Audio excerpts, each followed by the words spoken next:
Selamat datang di Rumah Bahagia. Udah lama banget saya Tri Basuki nggak bikin video karena lagi fokus untuk buat beberapa program untuk Rumah Bahagia.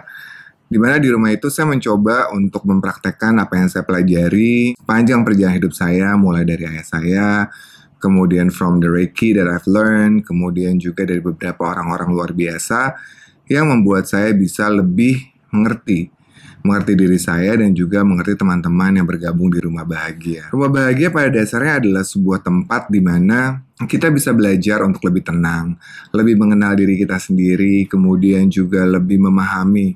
Sebenarnya selalu ada cerita menarik dalam perjalanan hidup kita. Apapun itu, kalau kita mensyukurinya, kita akan bisa lihat dari sisi yang berbeda-beda. Oke, dan hari ini tetap di Rumah Bahagia, hopefully rumah yang saya siapkan ini suatu hari nanti bisa benar-benar dibuka dan juga bisa menerima teman-teman semua untuk datang, untuk sharing, untuk berbagi positive energy, untuk sama-sama belajar meditation, belajar breathing, dan belajar hal-hal yang membuat kita menjadi manusia yang lebih baik. But unfortunately, still this is a pandemic season, jadi hopefully kita belajarnya online dulu, kita berbaginya online dulu. Dan hari ini saya mau share tentang breathing atau pernafasan. Banyak sahabat bahagia bertanya gitu, kenapa sih saya harus belajar pernafasan gitu? Back then, waktu umur saya 15 tahun dan saya belajar pertama kali dengan ayah saya, sama pertanyaannya, kenapa saya harus belajar nafas? Kenapa saya harus mengerti nafas saya? Kenapa saya harus mendengarkan nafas saya? Dan saya selalu bertanya sama ayah saya, sama seperti pertanyaan teman-teman, kenapa sih kita harus belajar nafas gitu? And then dia selalu bilang tentang sesuatu yang sederhana. Contohnya adalah ketika kamu melakukan ibadah puasa, karena kami muslim, itu kamu bisa menahan lapar, kamu bisa menahan haus gitu ya. Tapi kamu gak akan pernah bisa menahan nafas kamu, karena dengan adanya nafas itulah yang membuat hidup ini terus berjalan.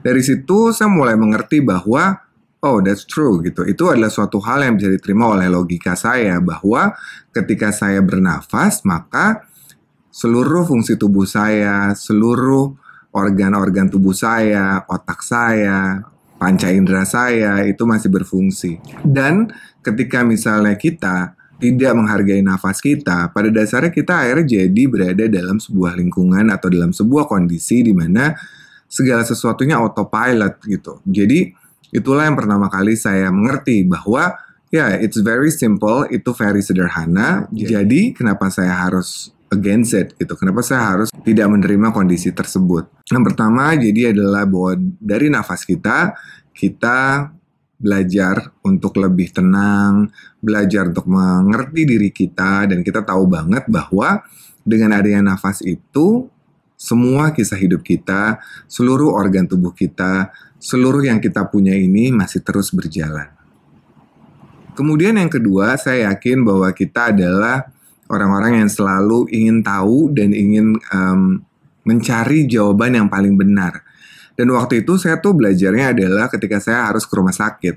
Waktu saya ke rumah sakit dan saya melihat bahwa ketika orang-orang berada dalam kondisi kritis, maka dia akan diberikan oksigen atau diberikan nafas buatan. So it means nafas itu menjadi kebutuhan atau suatu hal yang paling penting dalam kehidupan manusia. Dan dari situ saya semakin yakin, oke, dan I have to really aware tentang nafas saya. Dan akhirnya dari situ saya mulai mengerti apa yang diajarkan ayah saya, bahwa ketika kita bernafasnya harus pelan, kemudian kita sadari benar kita bernafas, masuk lewat rongga hidung, kemudian keluar lewat hidung atau keluar lewat mulut kita. Jadi itu yang kedua, bahwa saya melihat betapa pentingnya nafas, terutama di saat-saat kritis kita. Jadi kenapa kita harus nunggu sampai saat-saat kritis? Kenapa nggak saatnya kita sehat, kita mulai belajar untuk menghargai nafas kita. Yang ketiga adalah saya mencoba mengerti nafas itu adalah kan oksigen, kemudian juga karbon dioksida gitu. Jadi kenapa sih oksigen itu penting untuk kita gitu? Ternyata setelah saya baca bahwa ketika oksigen bertemu dengan nitrogen atau hidrogen yang tentunya saya juga awalnya tidak mengerti, bahwa itu akan membantu kita untuk proses regenerasi tubuh, untuk meningkatkan sel imun tubuh kita gitu ya.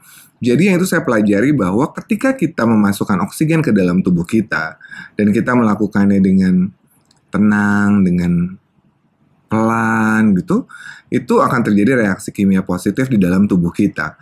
Sehingga bayangkan kalau kita bernafasnya itu cuma setengah-setengah gitu, kayak nafasnya cepat-cepat. Dan itu memang saya alami bahwa ketika saya berada dalam sebuah rutinitas, nafas saya jadi cepat, nafas saya jadi kayak cuma setengah gitu ya.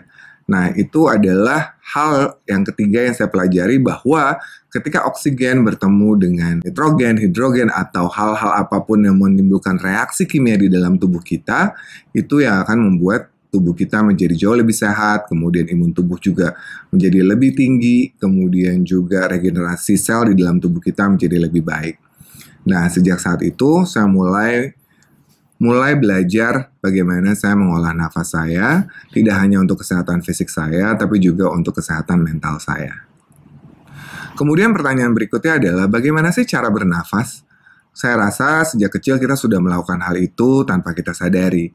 Tapi yang paling pasti, berdasarkan apa yang saya pelajari dari ayah saya atau dari YouTube gitu ya, saya juga banyak belajar dari mindfulness practitioner yang memang sudah ahli di bidangnya dan merupakan inspirasi saya. Jadi semua selalu bilang, kembalilah ketika kita masih bayi dulu. Jadi waktu kita bayi, kalau kita nafas tuh perut kita menggembung, kemudian ketika kita membuang nafas, mengempis gitu ya. Dan itu adalah nafas yang benar karena masuk melalui hidung, kemudian ke rongga dada kita, kemudian sampai ke rongga perut kita. Dan memang waktu kita melakukannya, banyak yang menyarankan ketika posisi kita dalam posisi tegak. Sehingga saluran pernafasan, udara yang masuk, itu bisa jauh lebih maksimal. Jadi itulah yang biasa saya lakukan setiap hari. Jadi banyak juga yang bertanya, kalau saya harus meditasi setiap pagi, misalnya with song atau music 5-10 menit, kadang-kadang saya nggak punya waktu gitu. Tentunya untuk orang-orang sibuk, 5-10 menit kadang-kadang juga nggak ada. Yang saya coba untuk mengajak teman-teman adalah cukup menikmati dan mensyukuri nafas kita 5-10 kali hembusan nafas setiap harinya. 5-10 kali hembusan nafas, mulai bisa di pagi hari ataupun di malam hari sebelum kita tidur. Biasanya saya selalu bilang kalau untuk pagi itu untuk preparation, jadi kita jadi lebih tenang, lebih nyaman sama diri kita, dan semua sel-sel di dalam tubuh kita bekerja dengan maksimum. Kemudian di malam hari adalah kita untuk cleansing, jadi letting go all the anger, kemudian juga hal-hal negatif yang terjadi dalam kurang lebih 1 hari kita menjalani hari kita. Cukup 5-10 hembusan nafas sebagai latihan awal, kemudian nanti mungkin bisa dilanjutkan dengan meditasi yang jauh lebih panjang.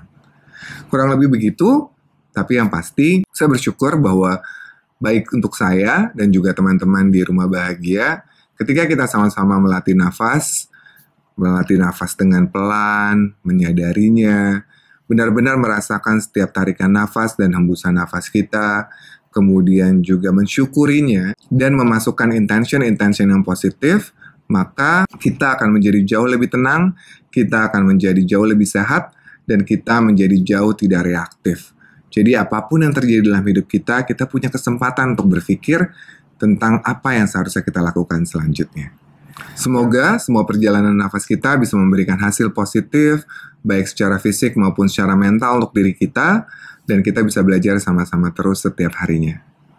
Terima kasih untuk sahabat bahagia, bisa mampir ke IG @roemahbahagia atau di website di www.roemahbahagia.com.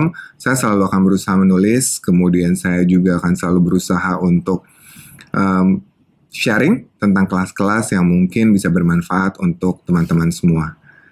Selalu sehat, selalu menikmati dan mensyukuri apapun yang terjadi dalam hidup kita dan apapun tentang diri kita.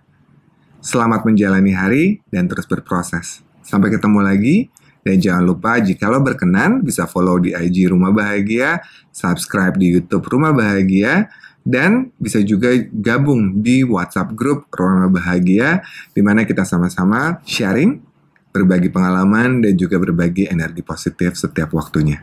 Saya Adri Basuki, sampai bertemu di lain waktu.